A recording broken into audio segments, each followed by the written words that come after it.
A post-80s game developer from Chongqing, whose first game startup after returning to China ended in failure, causing him to lose almost all of his savings. First of all, I didn't know how to start a business. After that, he went all in to create an open-world game, My Time at Portia, which generated over 130 million yuan in revenue. Instead of rushing forward to do another game, I really looked at where I failed. 95% of game revenue comes from overseas. 70% of players are from international markets. Having a fantastic time, no pun intended, with My Time at Portia. And the latest game, My Time at Every Shrine. Hit almost $3 million, near the top 10 video games ever.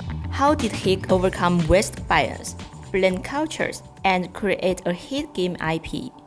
At that time, a lot of Americans online were disparaging against the Chinese game. People thought that Chinese studios can't do original games. I thought, hey, I want to change that view a little bit because I thought I could do a lot of original games, right? You have to balance the culture differences between the East and the West. So what did you do? What have you done? 70% of our audience are international audiences. You can't use a hammer to hammer in cultural differences. So a lot of the stuff we actually have to think about, like how to lower the barrier to entry. If you're introducing someone not from Chongqing or China to hot pot, you don't start out with pig brains. Even though people here like pig brains, right? You don't start out with that because it'll disgust people out and they're not gonna try it at all. So you start out with something they're familiar with. So you start out with like beef or some vegetables or something.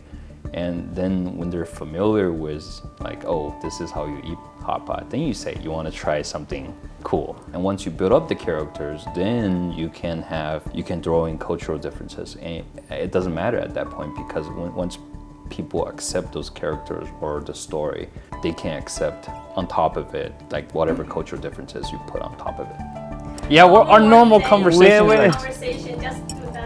One of the main issues I think indie developers, especially in China, is that their names are not easy to translate, and their English names are terrible. Yeah, sure. Yeah, I faced that. Actually, there was a developer, first development concept in Timus. They are considering Chinese players first. And then I think they're kind of moving towards the Western audience and trying to adapt it towards their needs. I think like we should tell them more about that. It's like, yeah, pick a better name, English name. Like Chinese name is fine, but English name, pick a better one or pick one that's easy to remember. So what kind of the challenge did you face like in the very early stage when you start your own business? Well, first of all, I didn't know how to start a business. The longest time I stayed awake was close to like 50 hours. You need to know how to start a company, run a company, and hire people, run a team, make a good video game, do a marketing campaign. I didn't know that at the time. So I started out just thinking if I just make a fun game, put it on Steam, and then it would be very successful. Looking back, that was a very, naive. Our first game failed very spectacularly. Your cousin. My cousin, yeah. This is like the first week when I started the company. It's back to... This is a year after. Like for the first year we're here, then we moved here. And then we moved here. And finally we moved to here. Oh, here? This area? Around, like this whole part is around 100 people. Like 80 or 90 people. Oh, okay. Yeah. And that's the programming team, the design team, the art team, everybody's here. So yeah, it takes a lot of people to make a game. But after it failed, I could just go back to the US and work in a game studio, or I could try again.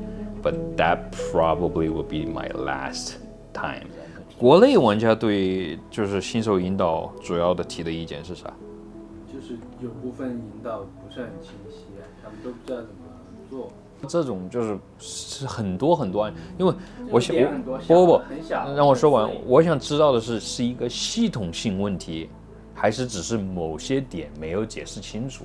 系统性问题就是属于现在我们做的整个这个 tutorial。 So instead of rushing forward to do another game, I really looked at where I failed. I fixed all of that for the second game. I did marketing from the start, and I put out the game for free, basically from the alpha version all the way until going online. So there's a player base from the start, and they gave me a lot of feedback, and that helped us, refine the product. Yeah, my time in Portia, and Portia. this is all the signatures from the team members. As you can see, Okay.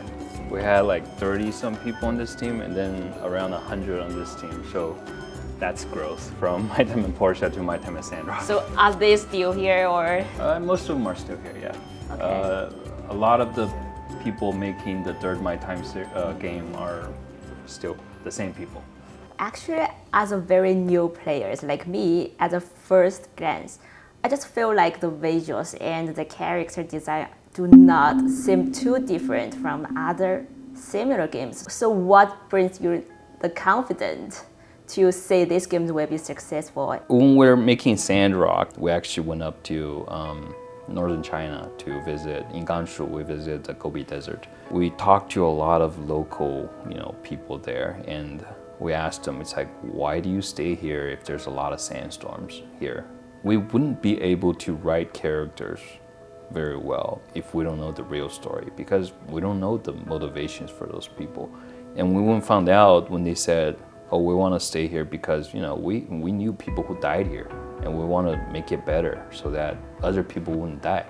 That type of motivation, it really drives in the character growth in our story, and that's grounded because it's based on real world experiences. When you have that in your product, it makes people feel like it's a genuine product.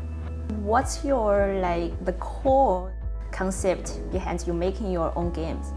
The core concept is make it fun. Our studio mostly makes open world RPGs where you go through a storyline with other characters and everybody has growth. For example, we have a character whose father died, and he's trying to figure out why. You help him solve that mystery. At the same time, we also have another character who has a disease, and you try to help her fix that disease and make her healthy again. So different characters will face different issues, and as you go through the storyline, you get closer and closer to the world and the other characters' struggles, so that you become part of it.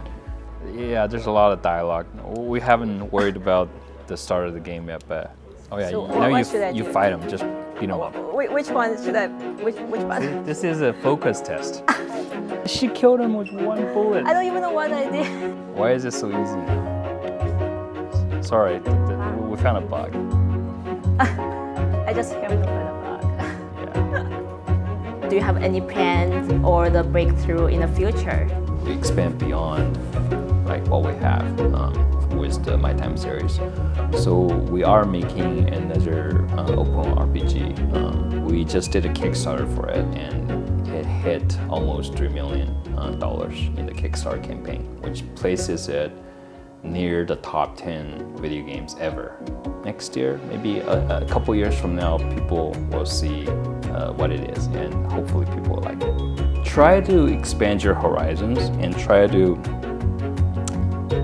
The market outside of China is very big. A lot of Chinese developers only look at the Chinese market, but you need to look at the entire market, the world market.